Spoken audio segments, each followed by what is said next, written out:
دوستو فلسطین سے بڑی خبر یہ آ رہی کہ مشہور پترکار صالح الجعفراوی کو اسرائیلی فوج نے شہید کر دیا ہے۔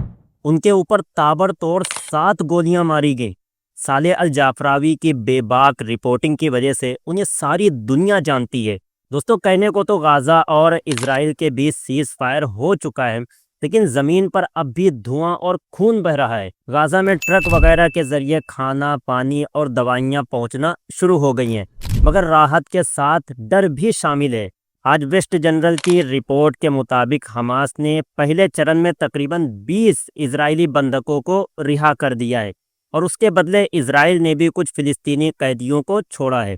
بندکوں کے ساتھ کیسا سلوک کیا جا رہا یہ ساری دنیا دیکھ رہی۔ جہاں اسرائیلی بندکوں کو چھوڑتے ہوئے انہیں گفٹ، پھول اور الگ الگ تحفے دیے جا رہے ہیں، تو وہیں اسرائیل نے جو فلسطینی بندکوں کو چھوڑا ہے تو ان کے ہاتھوں اور آنکھوں پر پٹیاں باندھ کر ذلت کے ساتھ انہیں باہر نکالا ہے۔ دوستو رپورٹ کے مطابق کہنے کو تو سیز فائر ہو گیا ہے اور آپس میں بندکوں کا ایکسچینج کیا جا رہا، لیکن یہی وہ اسٹیج ہے جہاں سیاست پھر سے کروٹ لینے والی ہے، کیونکہ اسرائیل کے رکشا منتری کا بیان آیا ہے، جیسے ہی ہمارے بندک چھوٹیں گے ہم غزہ میں پھر سے آپریشن شروع کر دیں گے۔ اس نے کہا ہے کہ IDF تیار رہے، ہمیں غزہ کے سرنگوں کو تباہ کرنا ہے، یعنی جنگ رکی نہیں ہے۔ یہ وہی پرانا پیٹرن ہے کہ پہلے سکون کا اعلان کرو اور پھر سے بمباری شروع کر دو۔ باقی دوستو ایران کو لے کر ایک نیوز آ رہی کہ پچھلے کئی دنوں سے یہ افواہ تھی کہ اسرائیل نے روس کے ذریعے ایران کو ایک میسج بھیجا ہے، جس میں کہا گیا ہے کہ وہ جنگ نہیں چاہتا ہے۔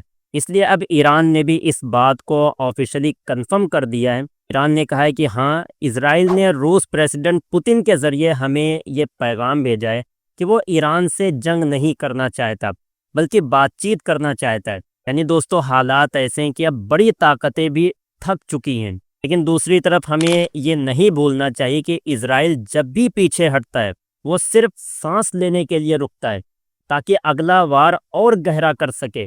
آج راحت مل رہی ہے، مگر ڈر ہے کہ جب سارے بندک رہا ہو جائیں گے تو پھر سے وہی حملے شروع ہو جائیں گے۔ اللہ تعالیٰ فلسطین کے لوگوں کو صبر دے اور ان کی زندگی میں خوشیاں پھر سے واپس کر دے۔ السلام علیکم۔